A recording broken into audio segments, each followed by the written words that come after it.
Et malheureusement, elle n'est plus adolescente. C'est une grande personne maintenant. Bonjour Elisabeth. Oui. Et oui, bonjour Cécile, est déjà vaccinée aussi d'ailleurs. Déjà vaccinée. On va pas refaire le débat avec vous là, parce que sinon nous sommes encore là jusqu'à midi quoi. Bon. C'est vrai. Alors Elisabeth. Et on a foot ce soir. Oui, c'est ça. Oui, vous allez regarder le football vous, Elisabeth Lévy? Oh bah de toute façon, je vais l'entendre par la fenêtre. Oui, oui. Donc même si je le regarde pas. Bon, c'est ça. Puis vous écouterez Guy Carlier à la limite du hors-jeu demain, comme ça il vous racontera tout. J'écouterai Guy Carlier demain et j'aurai des citations de Monterland. Voilà, c'est ça, vous avez entendu. Oui, de fausses citations. Alors finalement, Elisabeth, reprenons un peu notre sérieux. Finalement, l'affaire Duhamel est classée sans suite.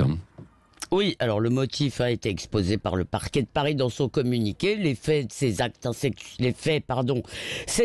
incestueux commis par Olivier Duhamel sur son beau-fils qui était alors âgé de 14 ans sont prescrits, ce qu'on savait parfaitement dès le départ. En l'occurrence, ils ont été prescrits en 2013, 20 ans après la majorité de la victime.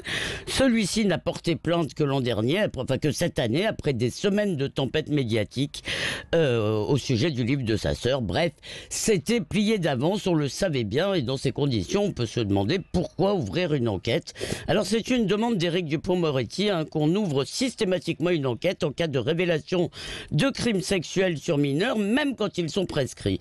En somme, la justice ne peut que jeter de l'huile sur le feu médiatique, parce que s'il y a scandale, on ouvre une enquête. En fait, il s'agit moins de satisfaire les victimes que l'opinion. Alors Dupond-Moretti nous dit aussi qu'il faut qu'il puisse s'expliquer. Le non prévenu finalement, le coupable, puisqu'il a reconnu les faits. Mais Olivier Duhamel, en l'occurrence, ne s'est pas expliqué. Il a été interrogé par la police, puis par la justice peut-être.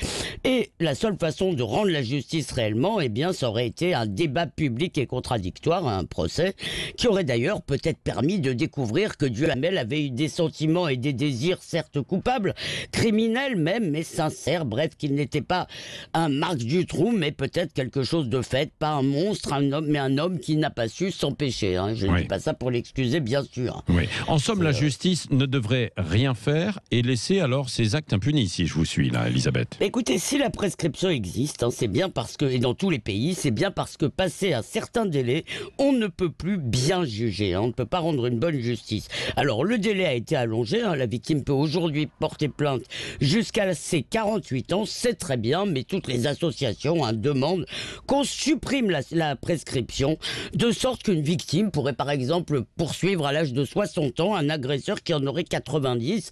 Admettez que ça n'a pas beaucoup de sens, et il faut avoir le courage de dire que certains crimes, eh bien non, ne seront jamais punis par la justice parce que c'est trop tard. Mais en tout cas, il n'y a rien de plus injuste et de plus hypocrite que cet entre-deux, parce que nous dit dans le fond la justice avec ses enquêtes ouvertes sans conclusion? Elle nous dit: je ne peux rien faire, mais le gars est sûrement coupable. C'est une sorte de condamnation sans le moindre espoir d'avoir un jour payé sa dette. Alors il faut dire que dans le fond, ça ne change pas grand-chose, parce qu'Olivier Duhamel a été condamné par le tribunal médiatique au bannissement social à vie. Donc ça c'est pour l'impunité. Pour un homme qui a toujours été avide d'honneur et de pouvoir, c'est un châtiment terrible, et personne dans le fond ne pourra jamais dire que ce châtiment est juste. Pourquoi? Eh bien parce que quand les médias sont partout, finalement, la justice n'est plus nulle part. Merci, le regard libre comme chaque matin d'Elisabeth Lévy.